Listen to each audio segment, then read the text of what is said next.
안녕하세요. 지명남입니다. 한동안 그 유튜브를 못 하다가 지금 잠깐 그 어떤 제가 개발한 제품들을 대량 그 납품을 해야 되는데 그 중간에 지금 한 일주일 정도, 한 열흘 정도 텀이 있어요. 왜냐면 이제 오더를 했는데 그쪽에서 제작하는 과정들, 또 저기 여기서 아주 먼 곳에서 그 원료가 오는 그런 그 시간들, 그 다음에 농장에서 또 침향 그 원액을 짜는 그런 시간들이 조금의 그 여유를 저한테 가지게 해줘서 그 짬에 유튜브를 좀 찍고 있습니다. 또 제가 6월 아마 한 3, 4일쯤 2, 3일쯤 이쯤 한국을 나갈 것 같은데, 한국에 있으면 또 유튜브 그 찍을 시간이 없거든요. 동영상 찍을 시간이 없기 때문에 이제 조금 미리 좀 이렇게 찍어서 편집을 한 번에 쭉 해가지고 이제 그거를 좀 이렇게 올려놓은 그런 형태로 하기 때문에 이제 지금 유튜브 열심히 찍고 있습니다. 자, 오늘 이야기는 침향 이야기 나트랑 68편, 계속 침향과 고서 이야기입니다. 여기 지금 현재는 중국이죠. 중국 고서 이야기를 하고 있습니다. 한자를 잘 쓰지도 못하면서 한자를 좀 쓰고 있습니다. 양해해 주시고요. 왜 그러냐면 이게 한자를 써야만 그 부분이 해설이 되거든요. 그래서 좀 이렇게 제가 쓴 거 좀 보기 싫더라도 좀 양해해 주세요. 오늘은 남방초목상, 남방. 중국에서 남쪽은 이제 베트남이죠. 지금은 이제 베트남. 우리가 그 베트남을 전 세계에서 베트남이라고 부르는 나라가 딱 두 나라 있다고 하더라고요. 한국과 일본, 이 두 나라만 베트남 이렇게 부른다 하더라고요. 원래 그 영어에서도 베트남이라고는 부르지 않습니다. 비엔남이라고 부르지. 그러니까 전 세계 모든 나라가 베트남을 비엔남 이렇게 부르는데, 한국과 일본만 베트남 이렇게 부른다 하더라고요. 그거는 우리가 조금 고칠 필요가 있을 것 같아요. 비엔남. 그렇게 좀 앞으로 여행을 베트남에 오셔서 혹시 베트남 사람 만났을 때 베트남이라는 이야기를 할 때 그냥 베트남 그러면 이 사람들 잘 좋아하지 않습니다. 좋아하지 않는다는 것보다 좀 익숙하지 않아 하죠. 비엔남 이렇게 표현을 하는 게 좋습니다. 왜냐면 이게 베트로 발음한다는 게 좀 이상하죠. 베트로. 비엔남 이렇게 되거든요. 이제 베트남 언어로는 이렇게 또 되기 때문에 베트남 말로는 비엣 이렇게 되거든요. 여기 이제 남이 있으니까 발음 세게 해서 비엣, 남, 그냥 남, 그러니까 비엔남. 우리가 그 성조 발음 잘 못하니까 그냥 비엔남 영어식으로 이렇게 그러니까 비엔남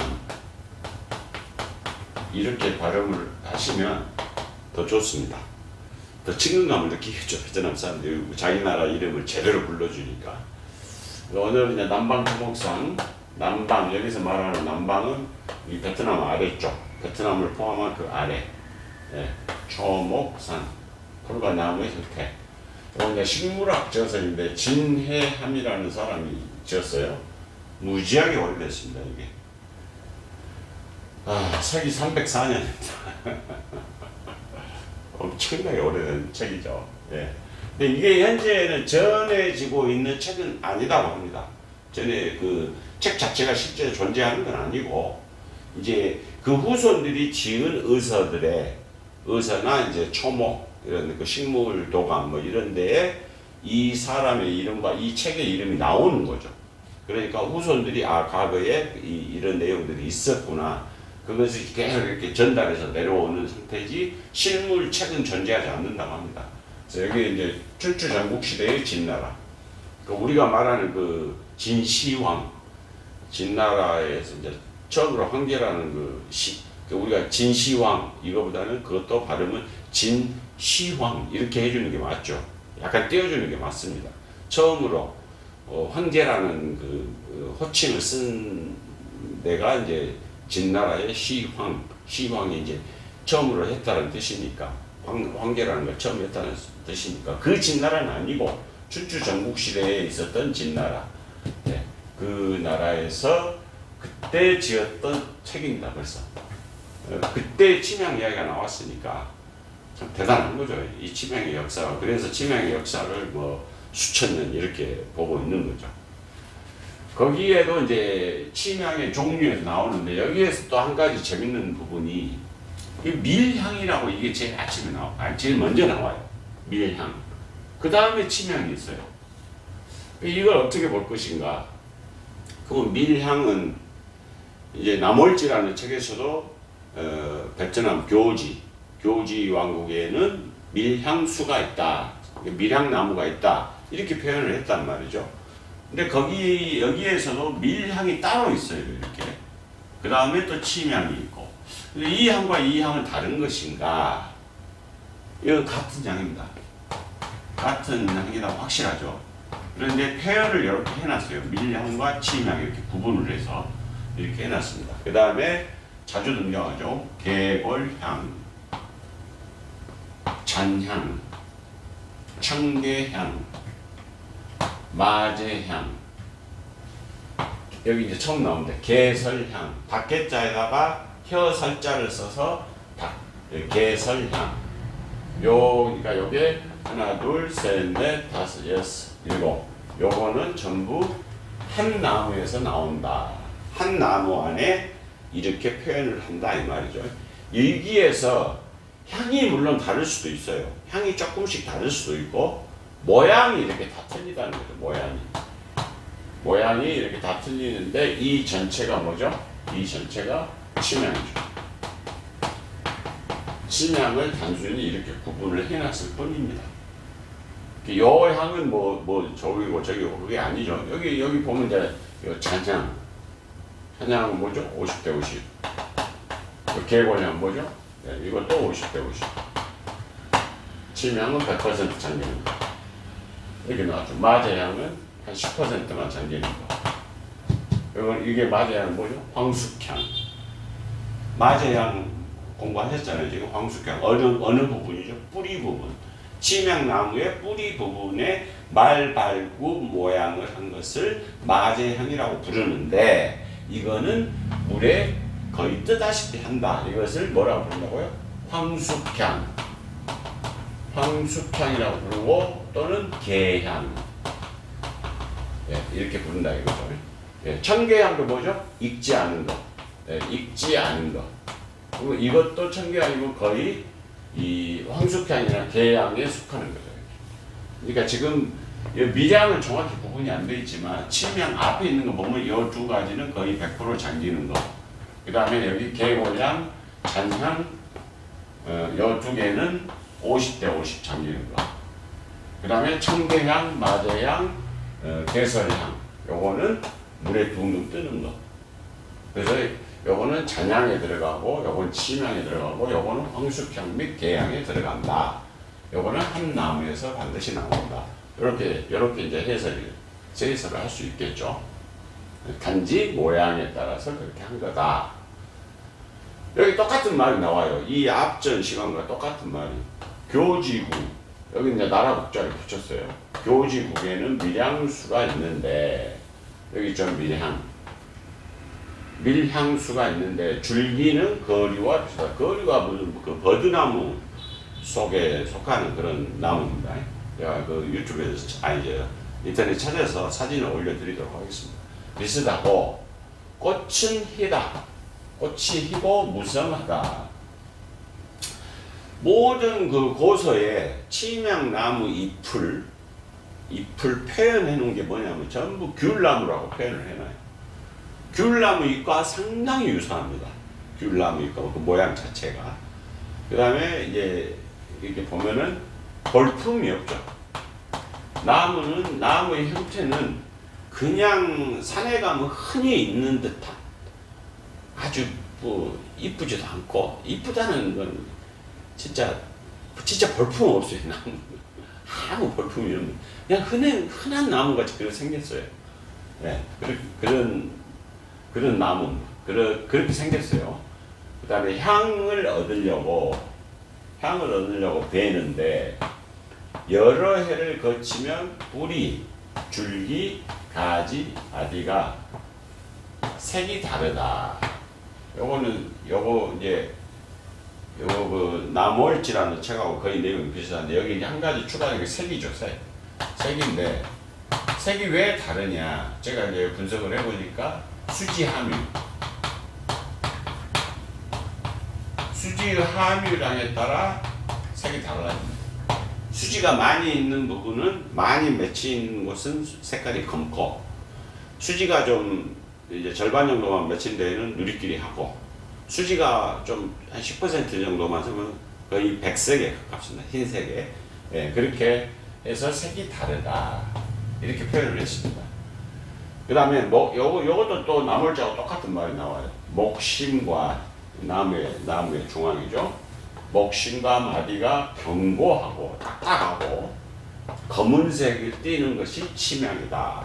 이렇게 되어 있습니다. 거의 똑같죠. 내용이 거의 똑같습니다. 그러니까 이게 이제 나물지보다 더 앞선 책이기 때문에 나물지 쓴 사람이 좀 베끼지 않았냐, 참고를 하지 않았냐 라는 생각이 들기는 합니다. 이제 5대5, 여기 5대5로 50대 50으로 전리는 것을 계골향이라고 한다. 여기 나오네요. 뿌리는 황숙향, 줄기는 잔향, 가지와 열매가 익지 않은 것을 청계향이라고 한다. 이렇게 되어 있습니다. 가볍고 큰 것, 좀 말 말고 우리가 크다 그러면 뭐 이렇게 큰 게 아닙니다. 치명나무에서 크다 하면 이 정도면 큰 거예요. 주먹만 하면. 이것을 마제향이라고 하고, 꽃에는 향기가 없다. 이 부분도 이제 여기 처음 등장하는데, 꽃에서 꽃에는 향기가 없는데 과일에는 향기가 있다. 이게 개설향이다. 여기 개설향 나오잖아요. 개설향. 그러니까 과일에서 나오는 향을 개설향이라고 한다. 저희가 그 열매를 이렇게 따서 보면 뭐 그닥지 향이 뭐 거기에서 치명향이 나온다거나 꽃에서 치명향이 나온다? 없습니다. 요거는 그 치명과 어떤 유사한 향, 그 향도 아닙니다. 그래서 요거는 좀 이름을 잘못 짓는 것 같아요. 요거는 치명의 향과는 전혀 무관한 그런 향입니다. 그냥 그 열매 향이에요. 우리가 그냥 보통 이렇게 맞는 그런 과일 향, 그냥 과일 향. 전혀 아무튼 치명과는 관계가 없는 향입니다. 근데 이 남방 초목상에서 뭐라고 했냐면 진귀하고 기이한 나무이다 이렇게 표현을 했습니다. 그때 당시에도 이때 당시에 서기 304년에도 이 나무를 아주 귀하고 기이한 나무로 그렇게 표현을 해놓은 거죠. 그러니 현대 사회에서 멸종이 될 수밖에 없죠. 진귀하고 기이하면 그게 어떻게 살아남겠습니까? 없어지는 거죠. 인간의 욕심에 살아남을 게 없죠. 바퀴벌레가 남자들 정력의 최고입니다. 그러면 얼마 걸릴까요? 바퀴벌레가 지구상에서 멸종하는데 얼마 정도 걸릴까요? 여러분의 상상에 맡기겠습니다. 천축의 여러 나라에서 나는데 나무는 거리와 같다. 아까 거리 한번 나왔죠? 천축 인도입니다. 인도 나라를 보면 천축을 여기 가운데다 이렇게 표현해놨다. 인도의 고지도를 보면 이 천축이 이 정도 됩니다. 여기가 이제 스리랑카고 이렇게 돼 있죠. 그러면 지금 문바이인가가 여긴가 되죠. 그 다음에 여기가 이제 그 아쌈주라는 현재 지명이 좀 많이 나오는 데인데, 이 아쌈주가 좀 특이하죠. 예, 여기가 우리나라하고 언어가 상당히 많이 비슷하고 여기가 그 민족이 인도 사람들 좀 까무잡잡하고 뭐 수염 이렇게 나오고 이그 뭐죠 터번인가 뭐 쓴 그 사람들하고 모양이 완전히 틀립니다. 여기는 우리나라 사람들하고 많이 비슷해요. 그래서 여기가 아쌈이라고 아주 유명한 곳이죠. 근데 거기 옛날 지도를 보면 천축을 열중으로 표현을 해놨어요. 제가 그 고지도를 확인을 해봤는데, 그래서 천축이 여러 나라에서 난다. 여기에 그때 당시에 이제 인도가 아니고 이렇게 나라들이 많이 있어요. 그 고지도를 보면 여기 한 나라, 여기 한 나라, 여기 이렇게 나라들이 여러 개로 되어 있어요. 그래서 이제 천축의 여러 나라라는 표현은 제가 보기에 여기 인도 전체를 이야기를 하는 것 같아요. 과거에 인도 전체에서 이렇게 치명이 나왔어요.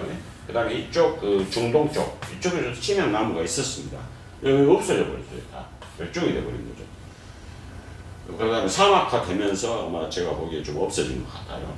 그래서 인도의 여러 나라에서 나는데 나무는 거려갖고 청색이다. 여기도 표현이 돼요. 귤나무 잎이다.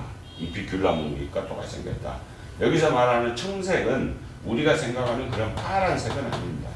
제가 항상 강조를 하지만 이 과거에 말하는 파란색은 밤색, 뭐 고동색, 뭐 여러 색들 전체를 그냥 파란색이라고 합니다. 요거는 이제 기남, 기남 부분에 이 이야기가 나오죠. 이 색에 대한 이야기가. 그래서 다음에 기남을 소개할 때 제가 색에 대한 표현을 다시 말씀을 드리도록 하겠습니다. 그래서 여기서 말하는 청색은 여러 그 밤색까지 좀 큰 범위의 청색을 표현한다. 나무가 그 우리가 생각하는 청색같이 파란 나무는 없죠. 그래서 그 나무 색도 과거에는 요즘 같은 밤색 뭐 이렇게 표현하겠지만 옛날에 그냥 청색으로 표현을 한 것 같아요. 겨울에도 시들지 않는다. 재밌는 말이죠. 겨울에도 시들지 않는다. 이 말은 뭐냐면 여기 아마 네팔, 부탄 있는 요 지역을 이야기할 거예요. 우리나라가나 중국의 그 북경 요 위쪽 거기 같이 오는 겨울에는 치명나무는 못 살 수가 없습니다. 원래 열대 지방의 나무이기 때문에 제가 한 20여 차례 이상 저한테 그 치명나무 묘목을 좀 구할 수 없냐 한국에서 제주도에 뭐 식물 연구하는 쪽 뭐 개인들 이런 분들한테 많은 제가 그 질의를 받았었죠. 치명나무 묘목을 좀 가져올 수 없냐 한번 제주도에서 키워보자. 뭐 근데 제가 뭐 키울 여유는 없죠. 그래서 또 이 묘목이 한국을 넘어간다는 건 거의 불가능합니다. 그래서 했는데 제가 생각하기에 한국의 겨울이나 일본의 겨울 그런 겨울은 아닐 거예요. 그래서 말하는 이 히말라야 제가 말씀드렸죠. 히말라야 및 여기 방글라데시 미얀마 이쪽에 몬순 기온 몬순 바람이 불고 인도양의 따뜻한 바람이 불어서 지금 히말라야 아래에 있는 네팔이라는 국가에서도 침향을 재배한다. 아쌈주도 마찬가지고요. 그래서 아쌈주 위에가 네팔이니까 그래서 아쌈주 인도입니다. 그래서 이 몬순의 따뜻한 바람이 계속 불어오기 때문에 여기가 식물의 천국이 된 것인데 여기서 말하는 겨울은 아마 이쪽 지역을 말하지 않냐 이런 생각이 듭니다.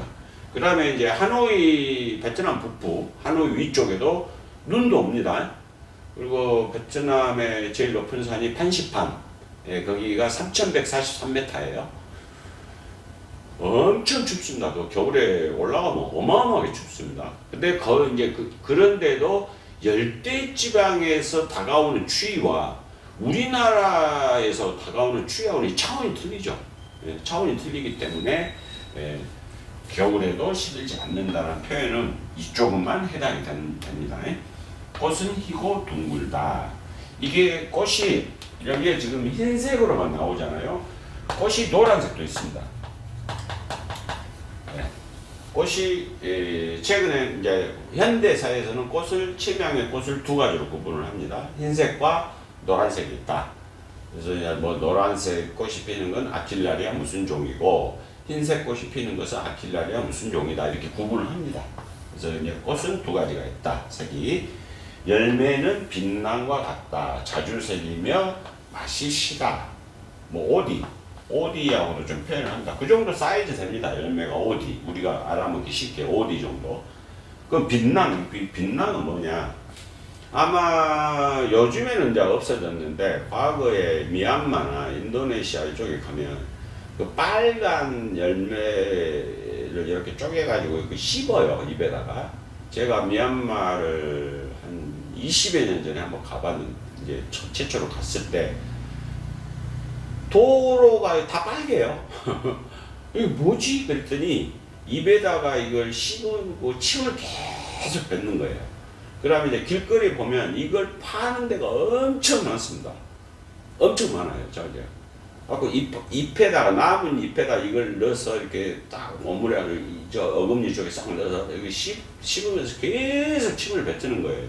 그러니까 이제 버스에도 앉아서 사람들이 창밖으로 고개를 내고 그 침을 뱉다 보니까 차는 달리고 이러다 보니까 버스 이 옆면이, 차창 옆면이 벌겋게 이렇게 돼 있더라고요. 그래서 야, 참 신기하다. 그렇게 했는데 그게 그 환각작용이 좀 있어가지고 사람들이 그 육체적인 노동을 하고 이럴 때 이제 좀 덜 피곤하게 하고 그런다 하더라고요. 저도 몇 번 해봤어요. 해봤는데 저는 우리 함수한테 맞지 않고, 근데 그게 이제 유엔에서 엄청난 발암 물질이 있는 거다, 이게 엄청 완벽한 발암 물질이다 해서 언제 한번 또 이제 미얀마를 그때 당시에 제가 자주 좀 다녔는데 일 때문에 어느 언젠가 갔더니 다 없어졌어요. 100% 완벽하게 없어졌더라고요. 그게 이제 국가에서 통계를 했다 하더라고요. 그래서 과거에는 이 모양이, 이 빛낭 열매라는 이 모양이 그 치명의 열매와 많이 비슷하게 생겼습니다. 그래서 이렇게 그때 당시도 이렇게 표현을 해놨더라고요. 대단하죠. 네, 이런 기록들이, 치명에 대한 이런 기록들이 있다라는 게 참 대단합니다. 하긴 우리나라도 뭐 삼국사기에, 우리나라도 벌써 삼국사기에 치명 이야기가 나오니까 이 치명의 역사라는 게 참 대단한 것 같습니다. 요거 한번 끝나면, 제가 중국 고수 한번 끝나면 우리나라 역사도 한번 제가 자세하게 풀어드릴게요. 그 세종실록 같은데 치명 이야기가 24번인가 이렇게 나오는데 진짜 재밌습니다. 스토리예요, 스토리 완전히. 예, 그런 이야기도 제가 다음에 소개를 시켜드리도록 하겠습니다. 그래서 오늘은 치명 중국 고서 남방 초목상 아주 서기 304년에 지은 이런 책에 이렇게 표현이 되어 있다. 여기서 조금 관심을 가져줄 것은 100% 잠기는 것은 치명이고, 계골양과 잔양은 50대 50 잠기는 거, 청계양, 마제양, 개설양, 개설양 이거는 뭐 거의 안 나오니까, 청계양도 잘 안 나와요. 마제양 여기 10% 잠기는 거다. 10% 잠기는 것은 황수평 및 계양이라고 부른다. 치명의 꽃은 고서에는 전부 희다고 나왔지만 요즘 현대사에서는 노란색 꽃도 있다. 네, 이렇게 되어 있습니다. 그 다음에 인도가 과거에는 치명의 주 생산지였다는 것도, 이것도 아주 중요한 내용일 것 같습니다. 현재도 많이 생산이 되고 있습니다. 마지막으로 베트남이 아니고 비엔남, 앞으로 비엔남 이렇게 발음을 해주시면 더 좋을 것 같습니다. 치명 이야기 나트랑 68편 여기서 끝내도록 하겠습니다. 또 찾아뵙겠습니다. 감사합니다.